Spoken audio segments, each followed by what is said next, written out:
The second paper of geography is about Indian geography. That means the first paper is comprising physical geography, human geography. The second paper is comprising Indian geography. In the most simplest term, what is said is Indian geography is a manifestation and reflection of the applied aspect of the whole of first paper in geography.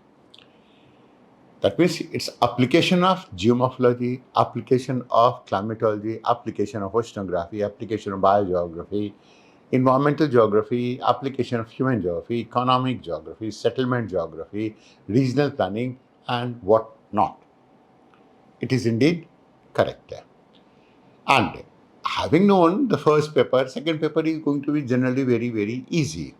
In the sense, of course, it will serve no purpose to talk about the different topics of it. But then the second paper comprises of India physical aspects, which is all about Indian geology, Indian climate, India's drainage, India's vegetation, India's soil, India's vegetation, and of course, all of the environmental problems like a flood, like drought, like landslide, and so on and so forth.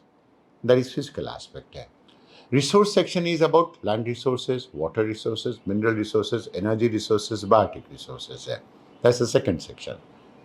The third section is about Indian agriculture. So, Indian agriculture is not like what exactly in economic geography. Indian agriculture deals with topics like infrastructure, that is infrastructure like irrigation, like fertilizer, like seeds, like power. Then, how is it that they have been used for the purpose of furthering green revolution, white revolution, dryland farming, and so on? And then what are the different types of agriculture? What are the different issues in Indian agriculture and what are the different types of agriculture, including pisciculture, floriculture, horticulture, aquaculture, and whatnot. Of course, it also deals with one segment is also with the economics, that is agriculture production and productivity. Indian industry comprises of the trying to answer this question, why is it that the industries are settled and located wherever they are? That is Indian geography. And that is, of course, Indian industry. And but basically that comprises of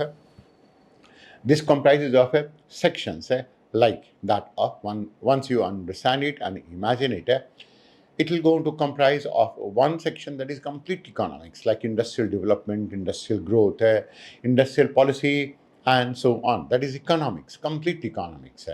The second is going to be about complete geography, like the locational analysis of and locational aspects of a cotton textile industry, jute industry, copper industry, iron and steel industry, automobile industry, and etc. What not, what for. All of this. That is going to be the second part associated with it. India's transportation is going to be very, very innovative. Anyone who has framed it, that is going to be very, very good. And of course, all the changes that will going to take place, and it is going to be in the process of it, that will also going to make it good.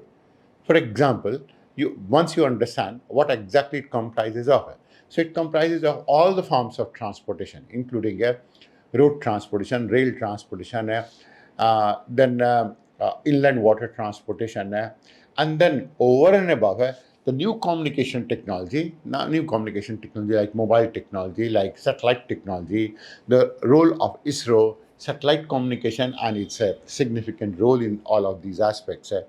This is going to be as part of transport and communication. Cultural setting is going to be generally associated with population geography. What is population geography in the first paper is cultural setting in the second paper, and that is something that has been discussed.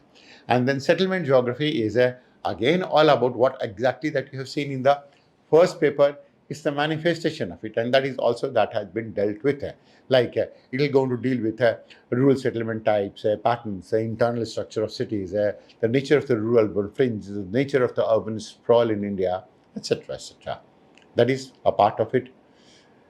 Then it is a regional planning. Regional planning, that means the first paper, regional planning, is about how is it regional planning is done.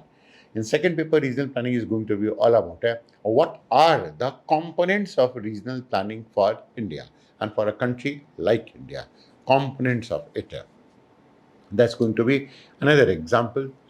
And then there are topics like contemporary issues and political aspects. Contemporary issues essentially comprises everything that is contemporary in nature, and everything contemporary means if landslide is going to be contemporary in nature, that is contemporary part. If industrial unrest is a contemporary problem, it is going to be a part of it. And of course, it is going to be also with a food problem, land use issues. Anything that is going to be contemporary, even if it is not going to be in the syllabus, it can going to be asked to you. And political aspects happen to be everything about international relations and geopolitics. It is about India's relationship with the whole of the world, plus it is also going to be talking about the geopolitics of energy and India's role. India's role is going to be all in all significant in this case. And when we are going to be talking about India's role that is going to be significant here, that means and that includes a lot of aspects. And basically that includes there is a it can be maritime strategy, it can be maritime geopolitics, and it can go on to be associated with a variety of type of things. Now, this is this is the syllabus of Indian geography in short. Basically, the expectation from Indian geography, whenever a candidate is writing an answer, whenever it is dealing with it, is that you must go on to understand the nature. The nature is that any question can be asked from anywhere in Indian geography. I repeat, any question from anywhere can be asked in Indian geography. There is one component associated with it, and that is a part of it. That's one component. Second is that the number of linkages and interlinkages associated with Indian geography is going to be simply huge, humongous. It can be linked with a India physical aspect, it can be linked with anything. And that is the reason that the core of the topic is India physical aspect. That is, the most certain topic is going to be a study with India physical aspect. It requires the study of geology, physiography, and one of this topic that is going to be the topic, the most important topic, is actually going to be the physiography, because without having known physiography, there is no way that a student can actually study the whole of Indian geography. And India's physiography will go on to mean a comprehensive, real comprehensive look at the study of physiography of the country. Because it is only on the basis of physiography that you can go to build up the subsequent knowledge and the subsequent amount of knowledge as well in this case. That is a part of it. Now, having talked about it, then there are topics like climate, vegetation. Now, all of these topics are going to be recent as well. It is going to be having a base as well, and that is going to be contemporary as well. In the sense that is how is it that Indian climate works? That is going to be traditional.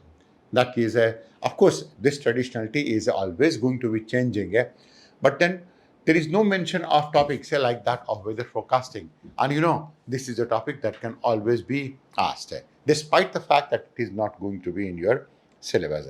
And why it is going to be asked? And if it is asked, is it that you are going to go to High Court or Supreme Court that, see, I am a poor child and I have been teased and tormented and they have asked a question outside the syllabus? Answer is, of course, no. Then pick up another aspect there. There is another characteristic of Indian geography will be that they can ask you anything, whether it is in the syllabus or not. So, because you are studying general studies, it goes on to become easy, relatively easy for you to answer these type of topics. And that is actually easy in the sense. Then there is a fifth part as well. That is, Indian geography requires a lot of use of language, a lot of co-relationship aspect, a lot of analytical ability, and a lot of ability to assemble and assimilate a variety of type of approaches, a variety of type of perspectives as well.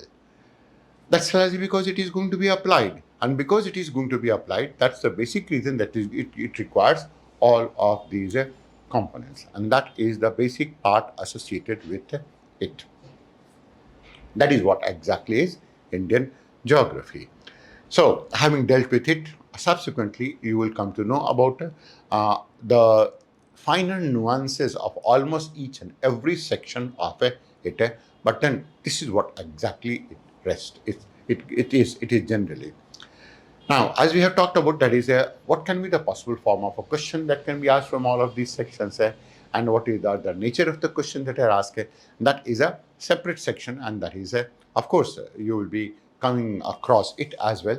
But then, what exactly is the syllabus of geography for civil services? What exactly is its nature, and how is it that this nature can be looked into? Has been the whole of this exercise.